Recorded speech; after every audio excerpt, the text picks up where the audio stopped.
Hello student. आज हम video के इस भाग में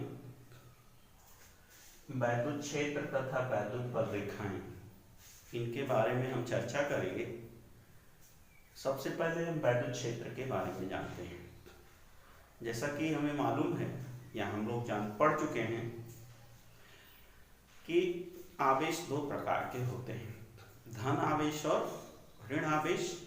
समान प्रकार के आवेशों में प्रतिकर्षण का बल लगता है और विपरीत प्रकार के आवेशों के मध्य आकर्षण का बल कार्य करता है। आवेशों के मध्य लगने वाले बल को हम वैद्युत बल कहते हैं। प्रत्येक आवेश दूसरे आवेश पर वैद्युत बल आरोपित करता है।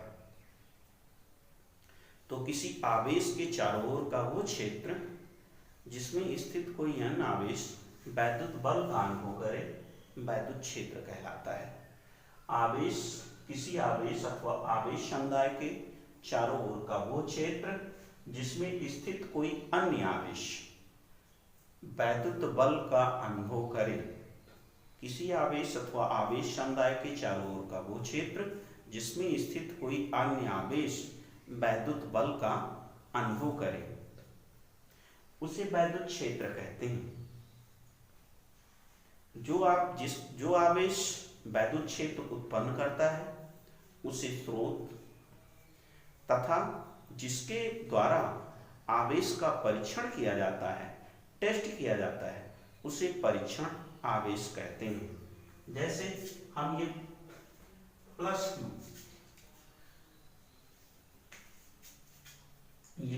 क्यू आवेश है और हम इसके द्वारा उत्पन्न वैद्युत क्षेत्र का अध्ययन कर रहे हैं, तो ये हमारा सोर्स होगा, स्रोत। और अब इसके द्वारा उत्पन्न वैद्युत क्षेत्र का जिस आवेश के द्वारा हम परीक्षण करेंगे, टेस्ट करेंगे, उसे हम परीक्षण आवेश कहेंगे। उसे हम Q0 से रखते हैं, इसे हम परीक्षण आवेश कहेंगे।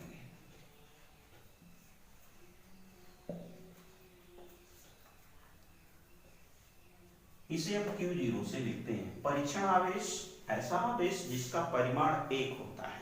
ऐसा आवेश जिसका परिमाण 1 होता है।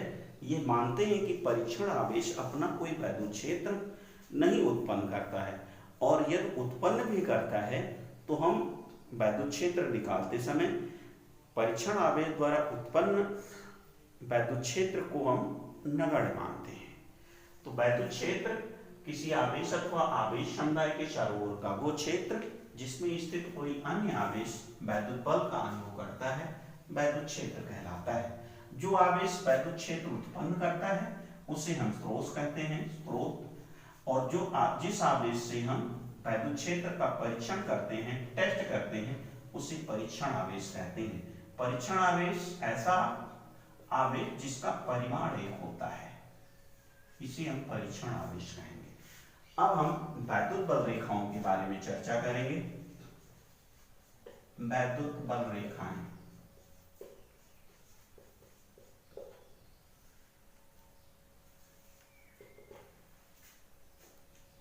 हमने यहां पर देखा कि प्रत्येक आवेश अपना क्षेत्र बनाता है और उस क्षेत्र में कोई दूसरा आवेश स्थित है तो उस पर बल लगता है।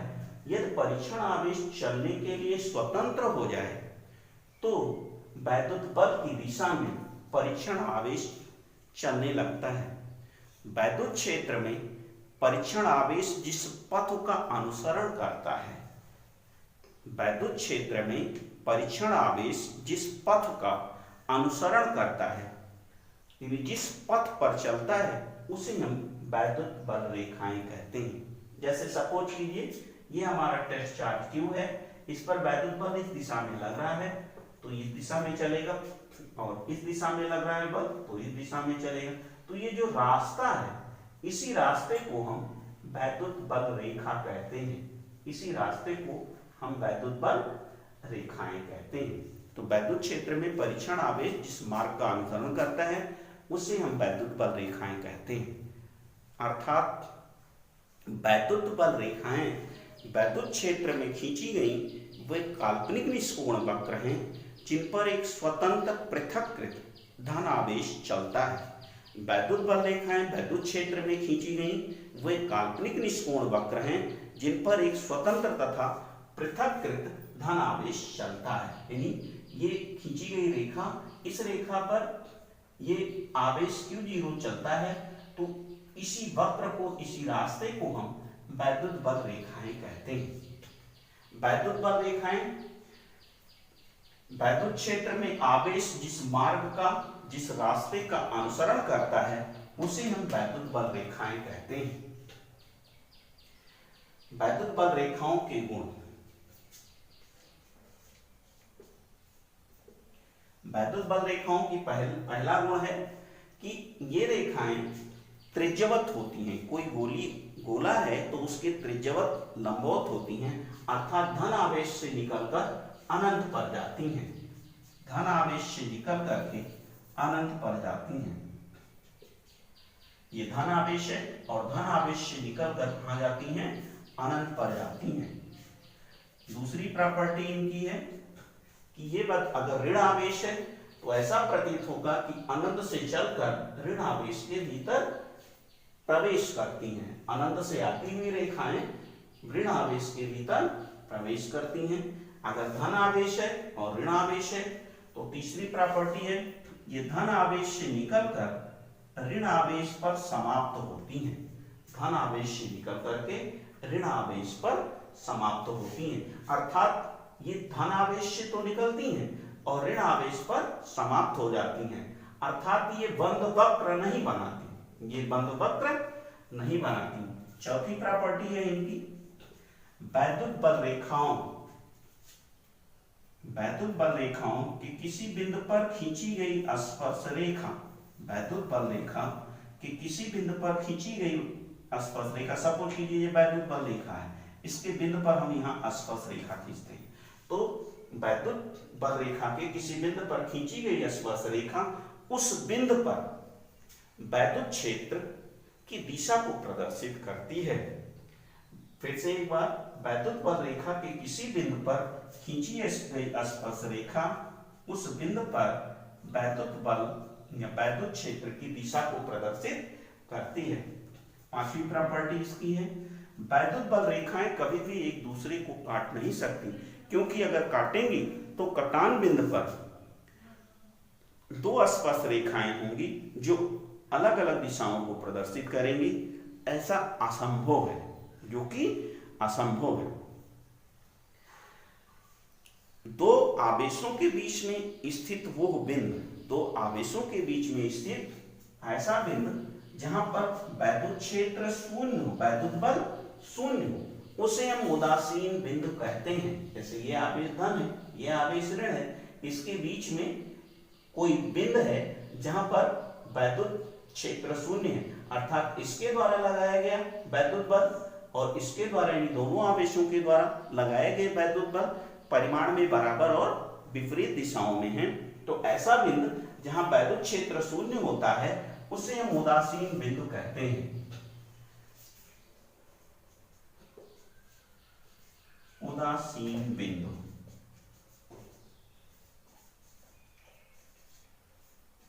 वो बिंदु जहां पर वैद्युत क्षेत्र शून्य होता है उसे हम उदासीन बिंदु कहते हैं। यदि आवेश Q1 से दूरी उदासीन बिंदु की R1 हो तथा आवेश Q2 से उदासीन बिंदु की दूरी R2 हो, तो Q1/Q2 बराबर R1/R2 का होल स्क्वायर। Q1/Q2 बराबर R1/R2 का होल स्क्वायर, अर्थात R1 स्क्वायर/R2 square, R1 स्क्वायर/R2 square.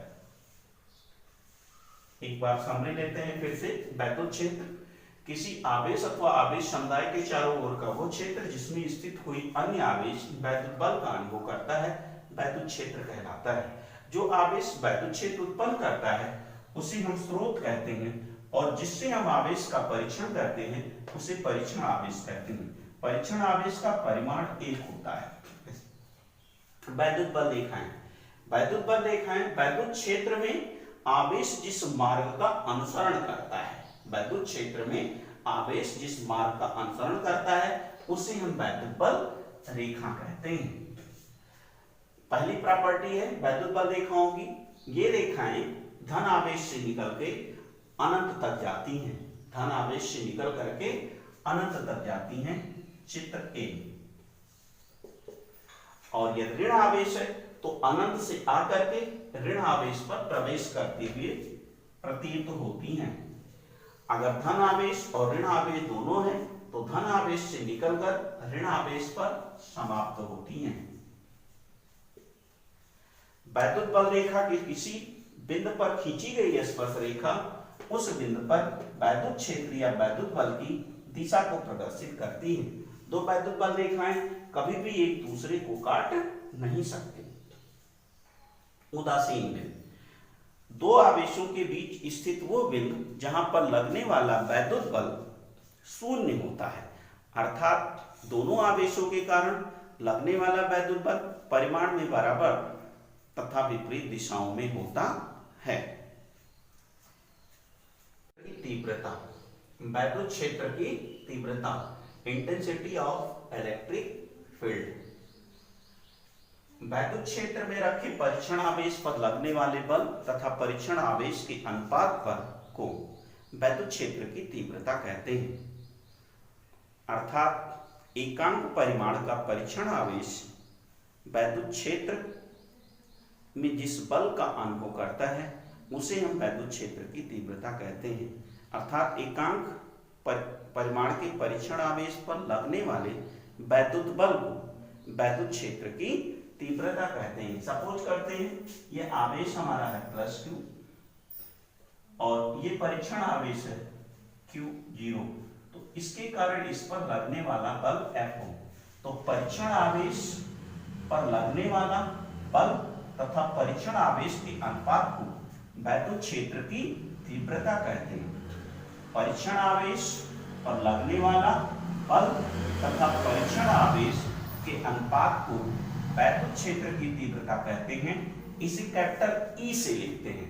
Capital E बराबर F/Q0, जहां F परीक्षण आवेश पर लगने वाला बल, इसका मात्रक देखते हैं। मात्रक बल का मात्रक बटे आवेश का मात्रक, बल का मात्रक न्यूटन होता है तो मात्रक इसका न्यूटन प्रति कूलम। इसका बीमीय सूत्र देख लेते हैं। बीमीय सूत्र, बल का बीमीय सूत्र mL/t-2 होता है, आवेश का बीमीय सूत्र AT होता है। तो इस तरीके से हम इसको जो सॉल्व करेंगे तो mL, यहाँ पर एक ऊपर जाएगा, -2 पहले से है, t 1 प्लस यहाँ पर ऊपर जाएगा -3 हो जाएगा, t पर पावर -3 a-1। ये सदिश राशि है।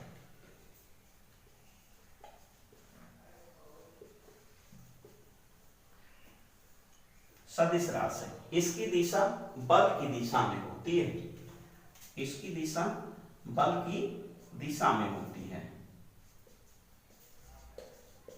बल की दिशा में होती है। अर्थात धन आवेश के चलने की दिशा में, धन आवेश के चलने की दिशा में, जबकि अगर ऋण आवेश है तो उसके चलने की विपरीत दिशा में होती है। तो परीक्षण आवेश पर लगने वाले बल तथा परीक्षण आवेश के अनुपात को वैद्युत क्षेत्र की तीव्रता कहते हैं। इसका मात्रक न्यूटन प्रति कूलम है। बीमीय सूत्र mL/t-3 a-1 है। ये सदिश राशि है, इसकी दिशा ध्यान में है, बल की दिशा में होती है, वैद्युत बल की दिशा में होती है। अर्थात यह धन आवेश है तो उसके चलने की दिशा में, और ऋण आवेश है तो उसके चलने की विपरीत दिशा में होती है। तो इस प्रकार से हमने वैद्युत क्षेत्र की तीव्रता पढ़ा। वैद्युत क्षेत्र में रखे परीक्षण आवेश पर लगने वाले बल तथा परीक्षण आवेश के अनुपात को वैद्युत क्षेत्र की तीव्रता कहते हैं। अर्थात एकांक परिमाण के परीक्षण आवेश पर लगने वाले बल वैद्युत क्षेत्र की तीव्रता कहते हैं। यह परीक्षण आवेश Q0 पर लगने वाला बल F हो तो F/Q0 ये वैद्युत क्षेत्र की तीव्रता होगी। मात्रक बल का मात्रक बटे आवेश का मात्रक अर्थात न्यूटन प्रति कूलम्ब विमेय सूत्र mL/T-3A-1। ये सदिश राशि इसकी दिशा बल की दिशा में होती है और यह धन आवेश है तो धन आवेश की चलने की दिशा में, जबकि ऋण आवेश है तो उसकी विपरीत दिशा में होती है। जैसे यहाँ भी धन आवेश यहाँ भी धन आवेश तो बल की दिशा है यही, तो इधर ही वैद्युत क्षेत्र की दिशा तीव्रता की या वैद्युत क्षेत्र की दिशा भी होगी।